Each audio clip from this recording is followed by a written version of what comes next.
दोस्तों, जियो और एयरटेल के रिकॉर्ड और घमंड दोनों हुए चूर चूर। ज्योतिरादित्य सिंधिया, भारत के टेलीकॉम मिनिस्टर, ने कर दिया 6G का वादा। दोस्तों, BSNL में एक नया युग आ चुका है और एक नई क्रांति आ चुकी है और हम यूं ही नहीं कह रहे हैं। ज्योतिरादित्य सिंधिया ने ऐलान कर दिया है और अब BSNL को घाटे में नहीं जाने दिया जाएगा और अब BSNL के साथ सरकार का हाथ हमेशा रहेगा। BSNL के लिए BSNL अपने वादों को पूरा कर सके और BSNL अपने 4G नेटवर्क को इसी साल पूरे देश में फैला सके।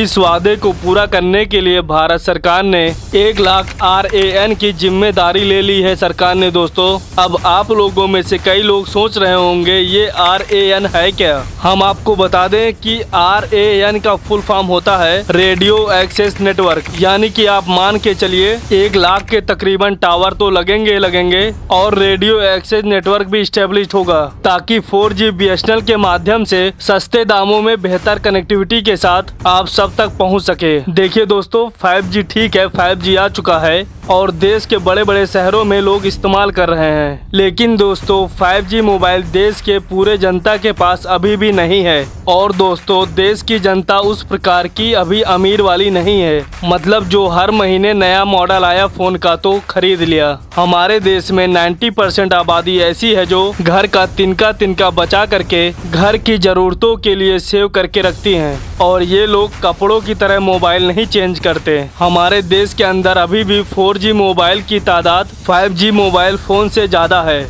तो 4G टेक्नोलॉजी अगर आ गई और BSNL ने अच्छी स्पीड दी, कनेक्टिविटी दी, तो जियो और एयरटेल के नेटवर्क को मात दिया जा सकता है। ये बात आप समझिए। RAN जिसकी हम बात करते हैं, radio access network, 1 lakh RAN जरा आप सोच के देखिए, 1 लाख मोबाइल टावर जरा आप सोच के देखिए। इससे देश के कोने कोने तक के इंटरनेट पहुंचेगा। बात आती है 6G की। ज्योतिरादित्य सिंधिया ने एक नए युग की नींव रखने का वादा कर दिया। कैसे, अब आपको हम बताते हैं। देखिए, सरकार ने सबसे पहले BSNL जो कि सरकारी एजेंसी है, उसके ऊपर में एक मॉनिटरिंग कमेटी बैठा देने की बात कही है। मतलब कि अब BSNL सरकारी फॉर्म्स की तरह काम नहीं करेगी। बिल्कुल जैसे प्राइवेट कंपनियां कॉम्पिटिटिव होती हैं, ठीक उसी तरीके से प्रतियोगिता वाली भावना रख करके जितनी ज्यादा हो सके सर्विसेज, जितनी जल्दी हो सके सर्विसेज कस्टमर तक पहुंचाने के लिए तत्पर हो जाएंगे। पहला चीज ये। दूसरी इम्पोर्टेंट चीज, अब जो आदित्य सिंधिया जी ने कहा है कि भैया 4G आया तो हमने पूरी दुनिया का अनुसरण किया।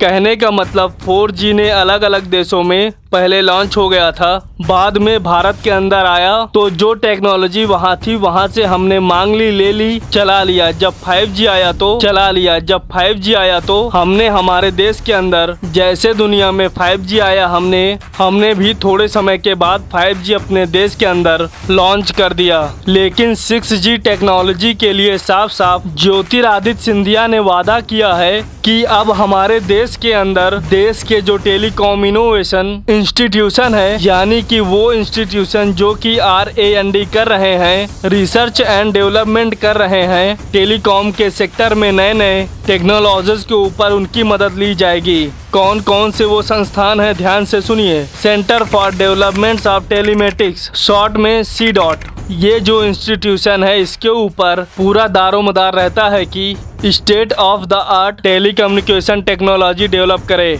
भारत की खुद की स्वदेशी, किसी देश से लाई हुई नहीं, खुद भारत की। आपको बता दें, जो C.DOT है, centre of development of telematics, ये भारत में 1984 से काम कर रहा है। गवर्नमेंट ऑफ इंडिया की एक एंटाइटी है, इसे काम दे दिया गया है कि 6G टेक्नोलॉजी लाने के लिए जो टेक्नोलॉजी चाहिए वो भारत के अंदर विकसित कर लिया जाए। और 6G जैसे ही आए भारत के अंदर तो इस टेक्नोलॉजी को भारत में डेवलप करके इसका संचार इतना बढ़ा दिया जाए। देखिए दोस्तों, छोटी बात नहीं होती है। 140 करोड़ जनता का देश है हमारा भारत। अगर भारत ने 6G टेक्नोलॉजी फुल स्पीड में रोल आउट कर दिया भारत के अंदर, अब समझिए तो इससे दूसरे देश डेफिनेटली भारत के पास आएंगे और कहेंगे भैया तुम कौन सी टेक्नोलॉजी इस्तेमाल कर रहे हो, कैसे तुम्हारी सरकार ने इतनी बड़ी टेक्नोलॉजी देश के कोने कोने तक पहुंचाई। तो ये टेक्नोलॉजी जाहिर सी बात सस्ती होगी, तभी आपकी सरकार इसमें इन्वेस्ट कर पाई और लोगों तक पहुंचा पाई। और ये टेक्नोलॉजी हमें भी चाहिए। तो टेक्नोलॉजी एक्सपोर्ट के फील्ड में आगे बढ़ जाएगा भारत। तो सी डॉट को पूरा समर्थन देने को कहा है ज्योतिरादित्य सिंधिया ने और इसको स्टेज देकर बताया कि अब देश के अंदर टेली कम्युनिकेशन सेंटर में हम फॉलो नहीं करेंगे दूसरे देशों को, हम नया एग्जाम्पल सेट करेंगे। तो अब 6G के लिए कमर कस ली है भारत सरकार ने। दोस्तों वीडियो अच्छा लगा हो तो चैनल को सब्सक्राइब जरूर करें।